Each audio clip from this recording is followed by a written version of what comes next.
I think we should start exactly with understanding what risk transfer is, because most people understand insurance, right? Everybody has insurance. The stuff that you just mentioned, if you have a car, an apartment, a house, boat, you probably have insurance on it. Unfortunately, though, about 70% of people do not have their insurance designed specifically to protect their wealth and their lifestyle. They just have insurance. And the reason is most policies aren't designed to protect your wealth. They're not set up that way.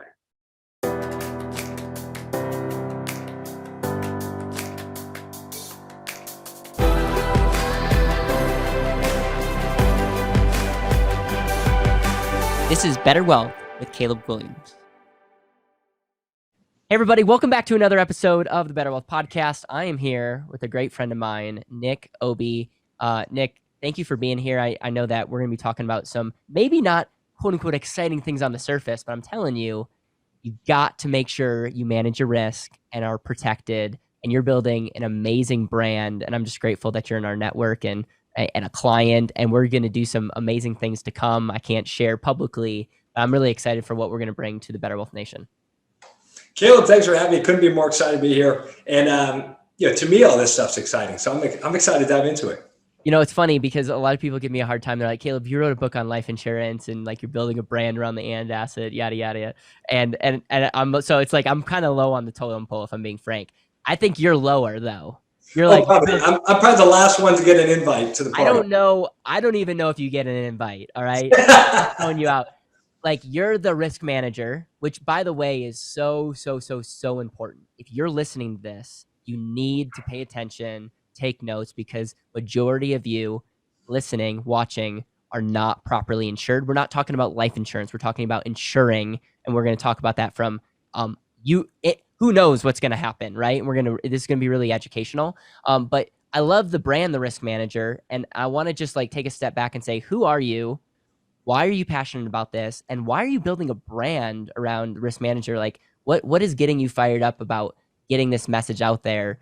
And I think I think by the end, people are going to be like, wow, we need to have Nick back on because nobody's having conversations like this. Yeah, no, I appreciate it. And, it's interesting. I got into the industry without really fully understanding, what it was. I was just out of college, had a job opportunity, and everyone said, well, everyone needs insurance. It's not going anywhere. So over time, I kind of realized this is actually a really effective tool and risk transfer technique to protect your wealth, your lifestyle, success, everything that you're building. So we started having these conversations with clients. And then a couple of years back, I really got into researching how to build wealth, how to create it, how to create success. That's how I found you guys. And there's a ton of information out there on all of that. You could go out and get immediately motivated, right now and find a ton of information on the internet, how to build wealth, success, and sustain it. The problem with that is there's not a ton of information out there on how to protect it. And the more research I did, the less I found about it. So this is an industry that I'm in. I'm doing it every day, and nobody's talking about how to do it. Yep. And so I just started off doing videos on LinkedIn, Instagram, started posting them. It helped client conversations. It helped with some friends. But the reality of it was I still wasn't helping a ton of people with it. It was just kind of in my own little world. So that's where my wife and I went out and developed and kind of built this concept of risk manager, really trying to bring more insight and information around risk transfer, which we already mentioned is not the most exciting topic, but getting that information out to people. Because if you are you've already done it, you've kind of made it through your career, you've built this successful life for yourself, or you're in the process of doing it, you have to protect it because overnight it could be destroyed. Right. So I'm going to qualify the person that needs to be paying attention. Okay. If you own a car, you own a property, you want to own a car or want to own a property someday, I'm going to throw in our renters. You're renting. Yep. And you want to run a business or you own a business. These concepts you need to be paying attention to because we're talking about shifting risk and managing risk. So without further ado, man, let's get into the crash course. When we think of property and casualty, when I throw things out like umbrella insurance, and it honestly is like, I think it's like, oh yeah, I have $1 million umbrella. I have no idea what that means. But what I'm hoping to do is creating like a framework, a crash course on how we can understand this, the philosophy, And then how do we make sure that we're making sure that we're properly protected and not overpaying for coverage that we don't need? No, makes sense. And I think we should start exactly with understanding what risk transfer is, because most people understand insurance, right? Everybody has insurance. The stuff that you just mentioned, if you have a car, an apartment, a house, boat, you probably have insurance on. Unfortunately, though, about 70% of people do not have their insurance designed specifically to protect their wealth and their lifestyle. They just have insurance. And the reason is most policies aren't designed to protect your wealth. They're not set up that way.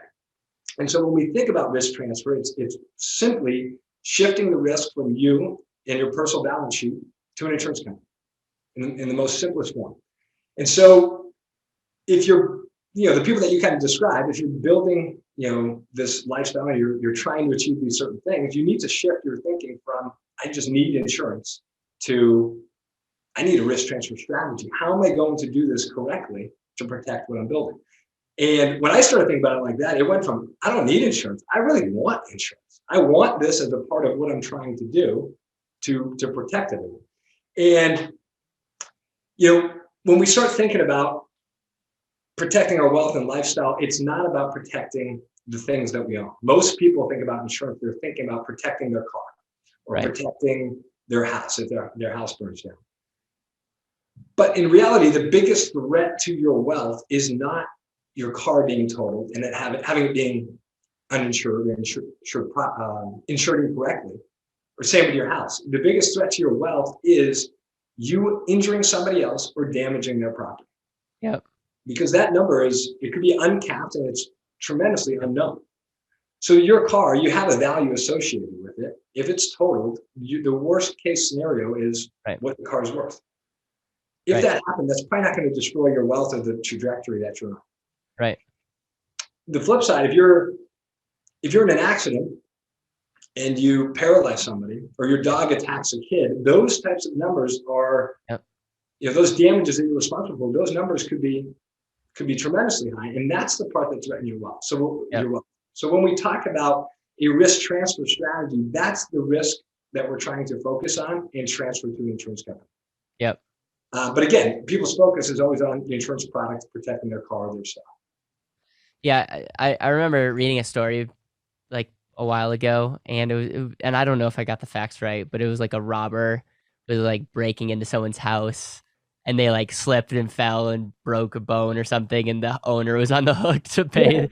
I was like, that is like ironic. Like you're out more because they slipped and fell than what they were actually going to steal, and it kind of makes you mad. But we don't think about all of that. And just to recap what you said is like, okay, it's one thing about a car. When I got my first car, it was $10,000. I was not going to put the special type of insurance that said, like, if I totaled it, I would be out, but I saved some money on the, I would say inconsequential. Like it would hurt, but it wouldn't take me out. But I have liability insurance on the car because if I hit somebody, like who knows? But in talking to you, I did that wrong too.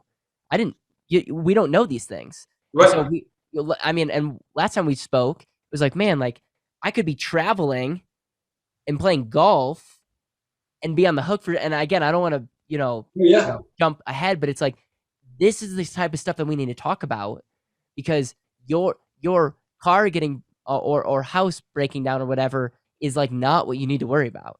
And you need insurance for those things. And no one's arguing about that.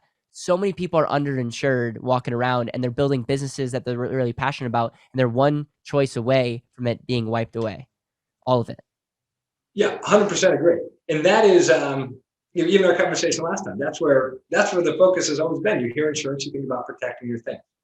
And, the golf example is a good one. Skiing, essentially, if you cause bodily injury to somebody else, you're responsible. That's how the world works. And so that's the risk we're trying to shift. Okay. So how do we, number one, how do we just identify where to begin? And then what do we do about it? Because again, for the majority of people, including myself, it's like I have car insurance, we have homeowners insurance, we have this thing called an umbrella. And if we're being honest, I just got whatever's cheapest. Oh yeah. And that's about all we know. That's how most people do it. Yep. And with all things being equal, if you thought all products were the same, all insurance products were the same, why wouldn't you take the most cost effective one? Right. But the reality of it is they're not all the same. And so we kind of get to the basics. Let's say we got an example of a house, a car, and a net worth of say $5 million. Walking through that and structuring it, there's a couple different parts. On the home, there's obviously home insurance. That policy is broken into two main parts, right? You have coverage for the house itself in case it burns down. And then you have personal liability, which oftentimes is associated with liability at that house. In reality, it's you, the individual, and your family, personal liability anywhere you go. So that golf trip you were talking about, skiing, any vacation, you have personal liability that follows you, even though it's tied to your homeowner's policy. The same would go with a renter's policy. Got plenty of buddies that rent apartments and they say, well, I don't need renters. I don't care about my stuff. It's not about your stuff. Leave your stuff out of it. You're getting that personal liability, that's part of a renter's policy.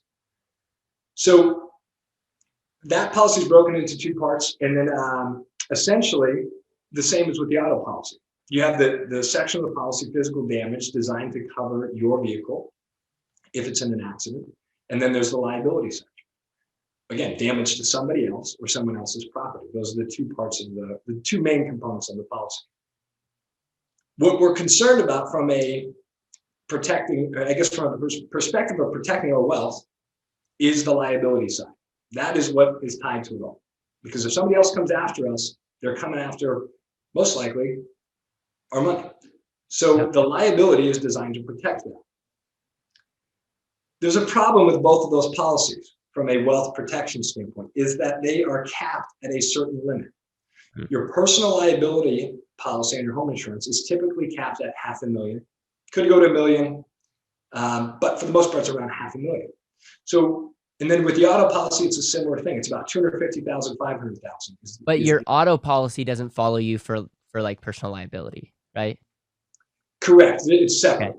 So your auto doesn't follow you for auto related. Renter's insurance, what does that usually, what's the cap on that? Is it the same, $500,000? Similar, about $500,000. Okay. So in as I speak English here, okay. Yes. If I have an auto policy and I hurt somebody, that's not they're not going to tap into that, right? If they come after me, I can't go to my car policy and tap into that. But if I have a homeowner's policy, I can. But you're saying it's usually capped at around $500,000 to $1 million. So let's just say, for example, I hurt somebody, it costs $3 million. I'm on the hook for. I need to go out of pocket for the difference. Yeah, exactly. And so depending on the scenario, what type of, let's say the golf example. Yeah, I know it rarely happens, but let's say you push one right into the other field. Yeah, I know. It's never happened. I don't know if I've ever shanked a shot. So I get it. And but yeah, if that happens, and let's say you hit a doctor, and he's out of work for 2 years, and they're coming after you for that money, that would fall on your personal liability. But again, it's capped at that $500,000. So if they came after you for $3 million, in this example, the guy that has a net worth of $5 million, you are leaving a huge amount of your wealth exposed. Yep. Because you only have $500,000 in coverage. And same with the auto example. So that's where that umbrella policy comes into play. Got it. Okay. And so we didn't necessarily talk about the umbrella yet. So that's where the umbrella covers. It just gives you that extra buffer. Yeah. So think of it as it's excess coverage over and above those liability limits. Got it. Strictly, it's liability only from an umbrella perspective. Got it.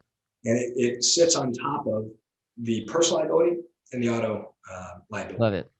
Love it. So one of the I think things that people just don't fully understand, or they're maybe not motivated to do that, because one of the problems is the PNC person's not talking to the wealth manager, and they're not talking to the estate planner, and so you just kind of go around. You're just kind of checking the box because you need insurance, but I'm sure you have stories. I know of stories of people that just like for a few dollars didn't do something because they just didn't know any better, and it really cost them their business and their quite frankly their ability to build wealth because of those decisions. And I don't want to freak anybody out, but it's like if we're spending all of our time talking about building wealth, we're not talking about protecting it, we're actually not doing you a good favor at all, because we need to have that conversation. It needs to be holistic. So what, like, talk about that as we take a step back, and again, like, how can someone listening to this, what can they do today to make sure that they're covering this whole thing, and what kind of questions that they need to be asking, and what's really the next step? Because I know after talking to you the first time, I'm like, man, you got to look at my stuff. I have no idea what I'm doing, and I'm in the space. Like, I probably know more than the average person, but I'm like, I don't know if it's competitive or not. Right. And how would you, and so if you take a step back and look at what do you need to do to kind of protect everything you're building, it's first look at what you have, right? Do you have, how many houses, how many cars do you rent? And the idea behind the insurance umbrella, that is the tool to protect your wealth.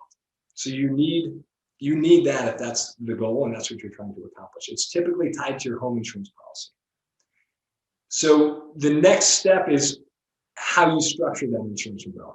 You can't just go out and get an umbrella and, it covers everything.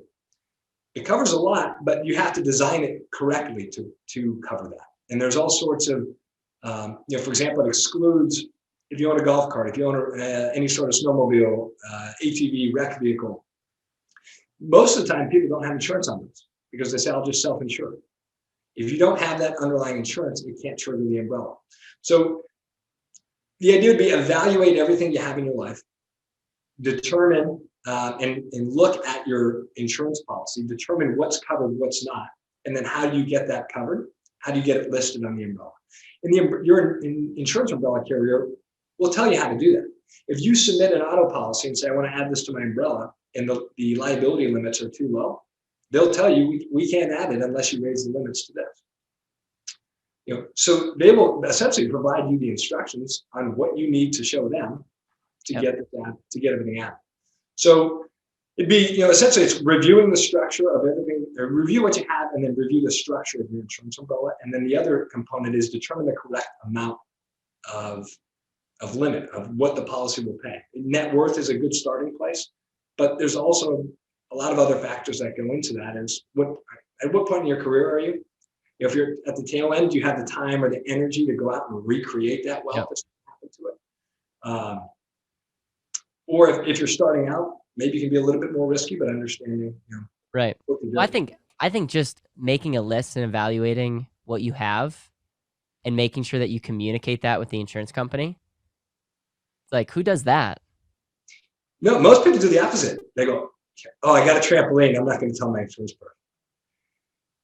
And you're just opening yourself up for issue, or because if you don't put the trampoline on and someone breaks their, leg off the trampoline, that they would first go to your homeowners. Correct. And your homeowners would have to cover that, or if you didn't disclose that you had a trampoline, could they say sorry? It depends on how the policy is structured. Okay.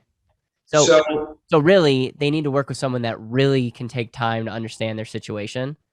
And it's less about price and making sure that they have the most effective insurance coverage to protect their wealth. Correct. And protect everything that you're doing. If you want a trampoline, there's nothing wrong with it. If you want a motorcycle, if you want a golf cart, absolutely do it. But you're hurting yourself if you don't disclose it to the insurance company, because then you can't get it designed correctly. Got it. Nick, what are the things that we need to talk about? Essentially make sure that you're managing your risk. If you have multiple homes, if you have multiple cars, if you have a business, like, there's conversations that you need to be working with someone that understands this. And instead of having the mindset of, like, I'm not going to talk about the trampoline in the backyard, like, no, like, let's figure out the best way to manage your risk, because that's why you have insurance to begin with. Talk about the difference between catastrophic versus inconsequential, because I think some people get insurance happy and they're overpaying for things that are not going to wipe them out. And I don't know what your philosophy is, but my philosophy is, like, insure the things that could knock you out. Don't insure the consequential. So it's like phone insurance or whatever. Like, you could do it if you wanted, but there's a lot. We're insuring everything right now, and I feel like that's where it's like, I'm a few dollars add up. But if that thing happens, I'm not really gonna need. It's not gonna knock me out. Versus, like, $2 million claim would be a bummer. Oh, probably more than a bummer. Yeah. You're exactly right. I mean, everywhere you go now, it's like every time you check out, whether it's on Amazon or you go into a store, you want to buy the protection plan. Yep. Is an insurance policy? No, I'm good. The thing costs $80. Why do I need an insurance policy? Yeah. No, my favorite is I went into the I think Dick's Sporting Goods, and I had a tennis racket. It was like $50 or something, and I could buy for $13.99 or something. I could get an insurance deal, and it sounded like I literally felt horrible saying no. I'm like, They man, did that good sounds job. so good. Like, but it's like they know it's a numbers game, and that's an example of like go to Best Buy and see what you get pitched. So sorry, but I just want to. No, but Yeah. But it's 100% true. It's everywhere you look, and I think that's where people probably have become insurance fatigue in a lot of senses. Is it's everywhere, and it costs money. Whether it's $13 on the tennis racket or auto insurance, there's a cost associated with it. So, and I think you're spot on when we think about insurance and risk transfer to protect our wealth. It's let's protect against the catastrophe, and that comes from us injuring somebody else or damaging their property, and them suing us or coming after us for an unknown amount of money. On your home insurance, your auto insurance, you can tweak with the deductible. So most people, they have a minimum deductible. It's just kind of auto issue. Might be a $250 deductible on your auto policy. Well, you could raise that to $1,000 or $2,000. And when you start thinking about transferring risk, what you're saying is, I'm okay self-insuring up to $2,000 on my car. Anything above that, I want to transfer to the insurance company. Because now, to me, it's a capped amount. I know that if I'm in a car accident, the worst case scenario is I'm paying $2,000, and then I hand this over to the insurance company, and they handle it. From the umbrella standpoint and the catastrophic standpoint, those numbers are uncapped, and we don't know what they could be. So that's the part we want to transfer to the insurance company. So if I was looking at my home, my auto, and umbrella, I would probably raise my home and auto deductibles, create some savings, and then use that to buy more umbrella insurance. Yep, I hear you. So in a sense, it's not like you're paying a way more out of pocket. You're just shifting what you're currently paying and making sure that you're really better protecting somebody. Correct, and you're actually putting a strategy behind it as opposed to buying an off-the-shelf insurance product. Yeah, maybe you're comfortable with a $25,000 deductible. Yep, that's great. So thinking about it more strategically than just purchasing something to check the box.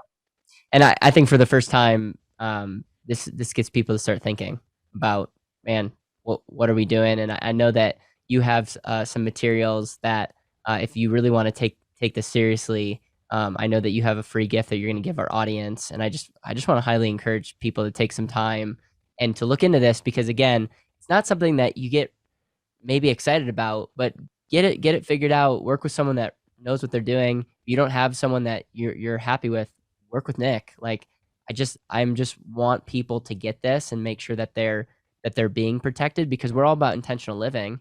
And I love that, man. And I love it until I don't, because something horrible happens and your whole, your investment strategy, your business strategy goes out the window, because, what's the point? So is there anything else that you want to share before we transition to how people can work with you? No, I think we've covered it. And hopefully, I've gotten people excited enough that maybe I'll get invited to the party now. Yeah, now you're on the totem pole. Right? You're now the bottom person, but you're at the party now, so you're redeemed yourself. I'll take it. So let's go into okay, I want to know more information. I drilled you the first time we talked, and I know that you have some pretty cool materials. What is the call to action? I know you gave us a link that we're going to use in YouTube description and also in podcast. But how can people get connected with you, and what's the next step for them? Yes, if you go to riskmanager.com, and it's spelled MNGR, so riskmngr.com, you can access the website. You can access this guide. We put it out there on how to structure your insurance umbrella to protect your net worth. It's kind of the first project we've released. So you can download that. There's it's packed with information, videos. We've got a checklist that can walk you through it.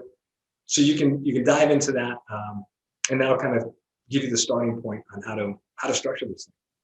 So riskmanager.com. Again, there'll be the links down below, or you could type it in and just check out the guide, which you have your checklist, videos. You're bringing you're gonna make this cool again. I'll I say hope. that. Well, again, was it ever cool? I don't know. I don't know, but again, it's like we were talking, and stay tuned for what's to come. Like I'm excited to share where we're headed as far as Better Wealth, and very much like there's this dream to bring it all together. Like we need to make sure everybody's on the same page, and this is one of those areas that every single person that's in our network is going to make sure that they are properly insured. We're not the experts, but we're connected with the experts, and I'm excited for the program that we're working on together. It's amazing, man. So what I want to transition to is my legacy question, and I'm curious, talking to the insurance guy, what you would say here. But let's say this is your last day on Earth, and you can't pass on anything but a conversation. What are you going to make sure to just share in that conversation the people that you love the most? So, for the record, this question wasn't in the pre-podcast materials. So, yeah, that's a tough one. I think outside of just trying to live in the moment, have fun, I think the whole point of why I like finding Better Wealth and what you guys are about is being intentional about everything. And I think if you apply that to everything that you're trying to do and constantly try and find the truth and then take action on that truth, you'll be in a much better place than if you just kind of blindly plug along through life. So I guess that would be it. I love it, man. I love it. I love what you're up to. I want to encourage, again, people to take a step back, evaluate what kind of toys you have, homes, what kind of liability that you want to avoid. Make sure you're properly protected. Do the work. I know that it's a lifelong relationship, really, because things come and go. But really make sure that you protect your wealth, because what's the point of trying to build it? What's the point of trying to invest in real estate and build businesses and all this stuff when there's like gaps that if God forbid something happens, like it all goes away. And this message needs to be more prevalent in the financial world, the financial planning world. And Nick, I'm grateful for crazy people like you that are building a brand around this concept, because it's going to serve a lot of people. So thank you for being on. Caleb, thanks for having me. This was a ton of fun, and I'm so excited about what's to come. So.